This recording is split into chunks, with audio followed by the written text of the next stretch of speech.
Yeah, hi there, Felix. This is Michael. I am the founder, owner, and the materials writer for your TOEFL online course, the 7-step system to pass a TOEFL IBT. And I'm going to take a look at your specific question. It says, I find some troubles in doing speaking because I feel that 15 seconds is not enough time to think about ideas and reasons. For instance, if I get a difficult topic like compare two musicians from your country, it is very hard for me. I know how to speak, but thinking quickly in 15 seconds is hard. Can you help me? It is difficult. The only thing you can do, Felix, in 15 seconds, I think, with a question like this, first of all, is to think of the two musicians. So I may say, for example, Michael Jackson, Elvis Presley. That's it. So first of all, you put that down.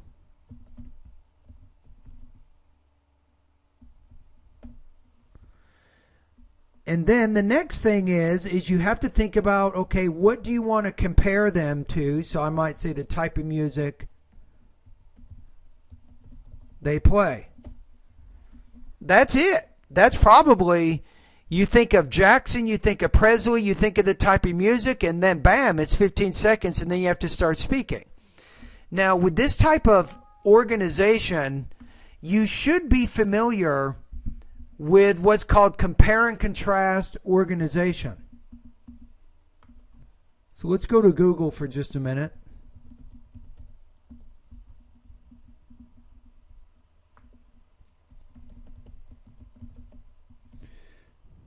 So writing a compare and contrast paper. So what you want to do is to do your homework, because you don't know if you will get asked this kind of question during the independent speaking task on the TOEFL IBT. But if you do, it's bad luck, because it's hard to organize this particular response.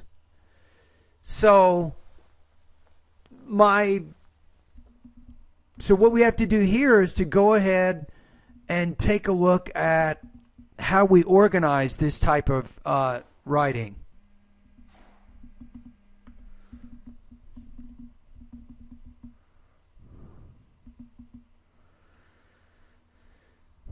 So you have really two ways.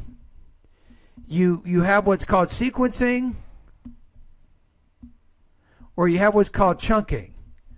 And if you go to a website like this, it'll give you an idea of how you can use point by point or block method. I don't think it really matters with the TOEFL speaking, because you don't have but just 45 seconds, so you can only really bring up one idea. So you'll say something like, the two musicians I want to compare are Michael Jackson and Elvis Presley, particularly in terms of the kind of music they play. First of all, Elvis Presley was born long before Michael Jackson, and obviously the music that he played was very different.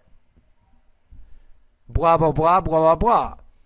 Then say, second of all, Michael Jackson, or you might say Michael Jackson, who was born many years after Elvis Presley, obviously had a different style of music as well.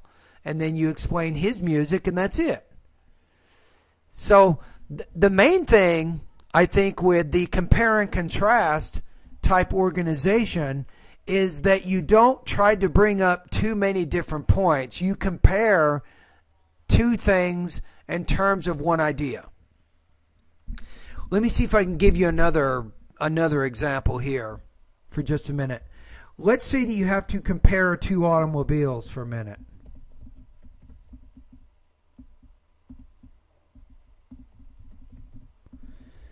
So let's say you have to pick two cars which are similar. So I'll say the Toyota Corolla and the Honda Civic. Now, of course, you can compare them in many ways. You could talk about gas, mileage.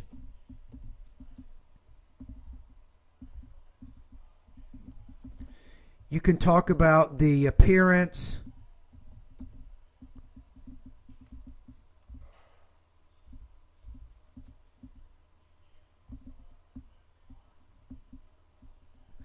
You can talk about the appearance of the two automobiles. You can talk about the safety features. You can talk about the price. You can talk about the interior of the two cars. You can talk about the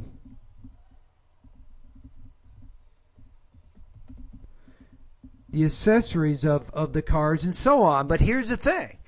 The more things you bring up, the longer your response or the longer the paper will be. So this is what your job is as a speaker or as a writer of academic English. Is you have to see, okay, what is my task?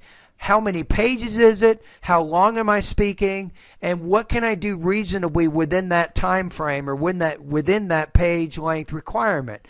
So if you were answering this, compare two automobiles, you know, the Honda Civic and the Toyota Corolla, first of all, you'd have to look at these areas and think about which one do you think is easier to speak about, which one can you give more examples you can explain and you can answer within that 45 seconds, so you make your choice.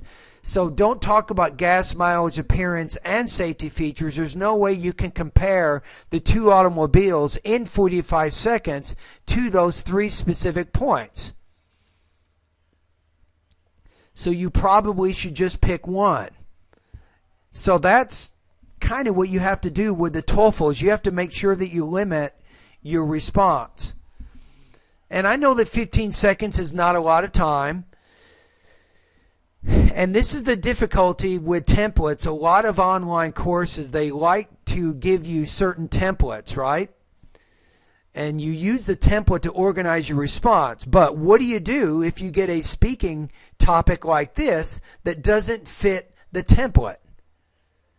Because the TOEFL is purposely creating different kinds of questions, so you can't go into the TOEFL with a memorized response or even a memorized template of how you want to answer the question. Right? So a lot of my speaking tasks in my online TOEFL course, they will give you experience answering many different kinds of questions. So you'll get better, Felix. You'll get better as you practice, and you will be able to organize and limit your responses as you go. So hang in there. All right?